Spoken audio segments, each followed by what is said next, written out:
Hello everyone. आपका commerce subject में students हमने चैप्टर नंबर 2 ख़त्म कर दिया है। अब हम स्टार्ट करेंगे। आज जो ऑब्जेक्टिव पार्ट है वो उसका हम आज देख लेते हैं। तो चलिए स्टार्ट करते हैं। सबसे फर्स्ट आपका ऑब्जेक्टिव क्वेश्चंस में आ रहा है, select the most appropriate word from the options given and re right the statements. ठीक है, ऑप्शन सिलेक्ट करके आपको बताना है। तो यहाँ पे सबसे फर्स्ट दिया गया है, the service marketers face the challenges of.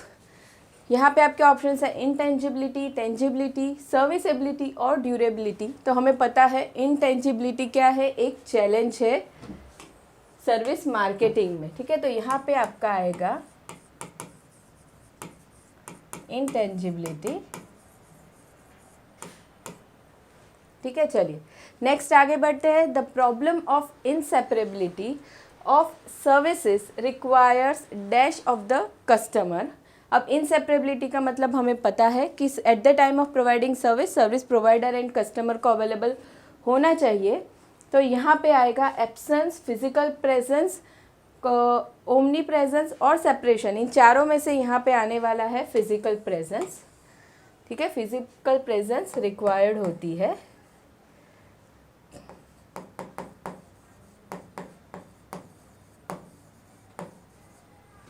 The problem of inseparability of services requires physical presence of the customer. अब आगे बढ़ते हैं। थर्ड क्वेश्चन क्या दिया है उन लोगों ने, थर्ड दिया है the challenges of inconsistency in services can be overcome through dash of the employees. जो इनकन्सिस्टेंसी की प्रॉब्लम आती है वो चार ऑप्शन दिए हैं, प्रमोशन, ट्रांसफ़र, ट्रेनिंग और प्राइसिंग। तो यहाँ पे आपका आएगा ट्रेनिंग। ट्रेनिंग देके हम कंसिस्टेंसी ला सकते हैं इन सर्विस। चलिए आगे बढ़ते हैं। ये हो गया आपका थर्ड क्वेश्चन। फोर्थ में दिया गया है, challenges of employee retention arise due to employee dash. यहाँ पे आपको ऑप्शन दिए गए हैं, loyalty, attrition, cooperation and motivation. अब यहाँ पे उन लोगों ने पूछा है एम्प्लॉय रिटेंशन का चैलेंज क्यों अराइज होता है। तो यहाँ पे आपके बुक में तो कोऑपरेशन दिया हुआ है, लेकिन मेरे अकॉर्डिंगली यहाँ पे एट्रिशन आएगा। एट्रिशन का मतलब होता है एम्प्लॉयज़ जो ऑर्गेनाइजेशन छोड़ के चले जाते हैं, तो उसकी वजह से प्रॉब्लम अराइज होता है। एम्प्लॉय रिटेंशन के लिए एक चैलेंज अराइज हो जाता है, एट्रिशन। ठीक है, चलिए आगे बढ़ते हैं। Question number 5, customer satisfaction service helps to retain customers, dealers, shareholders या एम्प्लॉय। तो ऑफ कोर्स कस्टमर को रिटेन करने में वो हमें हेल्प करेगा, कस्टमर सर्वे। ये हो गया आपका क्वेश्चन नंबर 5। चलो अब आगे बढ़ते हैं। 6 में उन लोगों ने पूछा है, generally a company collects data from dash sources, primary, secondary, tertiary, universal. ये हमने पढ़ा था। सेकेंडरी सोर्सेज से कंपनी सबसे पहले डेटा कलेक्ट करती है जहाँ पे डेटा रेडीली अवेलेबल होता है। तो यहाँ पे आपका आ जाएगा सेकेंडरी सोर्सेज। अब आता है 7th, demand for services exceeds the maximum capacity during dash period. Option है recession, non peak, off season और पीक पीरियड। ऑफ कोर्स ये बहुत इजी है, हमें पता है डिमांड कब बढ़ जाती है, इन पीक पीरियड। ये हो गया आपका 7th, यहाँ पे आंसर आएगा पीक पीरियड। चलिए अब आगे बढ़ते हैं नेक्स्ट की तरफ। To shift the demand from the peak times to non-peak periods, the service provider may offer special dash to the customers. क्या ऑफर कर सकता है वो? चार ऑप्शन है, डिसइंसेंटिव्स, कंफर्ट्स, इंसेंटिव्स और सेंटर्स। वो प्रोवाइड कर सकता है यहाँ पे इंसेंटिव्स। ठीक है,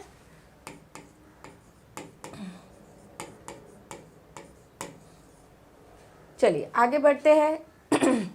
9th, the service development cycle refers to the various dash in the development of new service, areas, force, factors और स्टेजेस।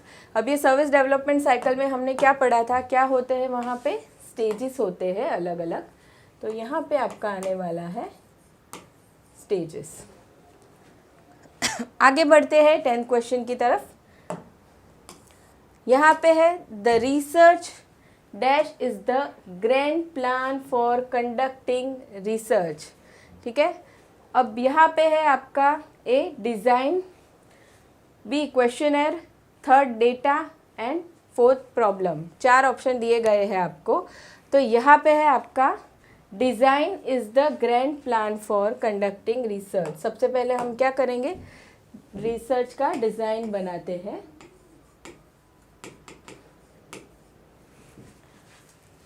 ओके, आगे बढ़ते हैं। ये हो गया आपका 10th, जहाँ पे आपका था सिलेक्ट द करेक्ट वर्ड। आगे बढ़ते हैं B state whether the following statements are true और फॉल्स। तो यहाँ पे सबसे फर्स्ट आपको दिया है service providers need to conduct marketing research, तो ये है ट्रू।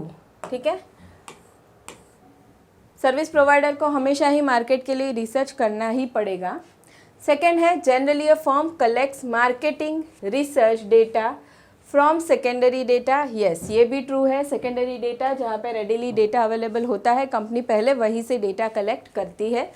उसके बाद है concept testing is done to find out the acceptability of a new service, yes concept testing उसी के लिए होता है कि हमारी सर्विस कस्टमर को एक्सेप्टेबल है या नहीं है। उसके बाद है non value attributes may be deleted from the service design, true. Non value attributes मतलब नॉन वैल्यू एडेड जो फीचर्स रहते हैं जो कस्टमर्स को रिक्वायर्ड नहीं है वो हम हटा देते हैं उसके डिज़ाइन में से, तो ये स्टेटमेंट भी ट्रू है। उसके बाद आगे बढ़ते हैं at the post launch period the service marketer may conduct satisfaction survey, true, ये भी ट्रू है।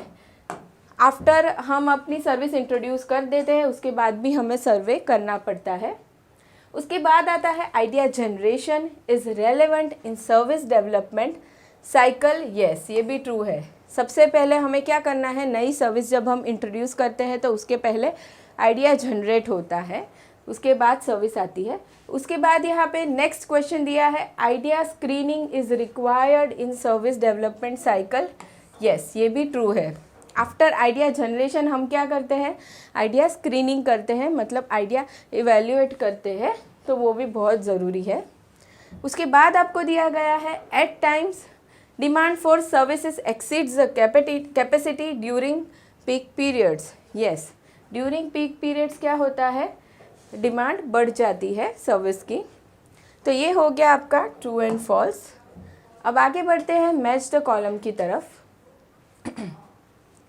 जो आपको दिया गया है। स्टूडेंट्स यहाँ पे हमने आंसर ही दिए हैं सीधा।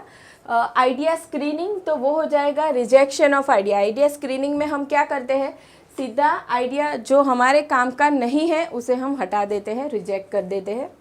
उसके बाद है कॉन्सेप्ट टेस्टिंग, तो प्रोडक्ट एक्सेप्टेबिलिटी, यहाँ पे हम चेक करते हैं कंसेप्ट टेस्टिंग में कि हमने जो सर्विस इंट्रोड्यूस की है कस्टमर को वो उन्हें एक्सेप्टेबल है या नहीं है। उसके बाद आता है बिजनेस एनालिसिस, उसमें हम कॉस्ट बेनिफिट चेक करते हैं कि पर्टिकुलर सर्विस हमें प्रॉफिट करवाएगी या नहीं करवाएगी। उसके बाद आता है मार्केट टेस्टिंग, तो ये होता है लिमिटेड पीरियड। ये मार्केट टेस्टिंग करने के बाद हम क्या करते हैं, प्रोडक्ट को लार्ज कस्टमर को इंट्रोड्यूस करते हैं, तो मार्केट टेस्टिंग रहता है लिमिटेड पीरियड के लिए। उसके बाद आता है कमर्शियलाइजेशन, जहाँ पे हम various product promotion mix use करते हैं, तो यहाँ पे आपका आ जाएगा प्रमोशन मिक्स। तो यहाँ पे ये था आपका students match the pair, and यहाँ पे चैप्टर नंबर 2 का ऑब्जेक्टिव पार्ट भी आपका ख़त्म हो गया है। अगर आपके कोई क्वेश्चन हो तो आप कमेंट सेक्शन में बता सकते हैं। एंड नेक्स्ट लेक्चर में हम स्टार्ट करेंगे चैप्टर नंबर 3 रिटेलिंग। तो मिलते हैं नेक्स्ट लेक्चर में, तब तक के लिए बाय, थैंक यू।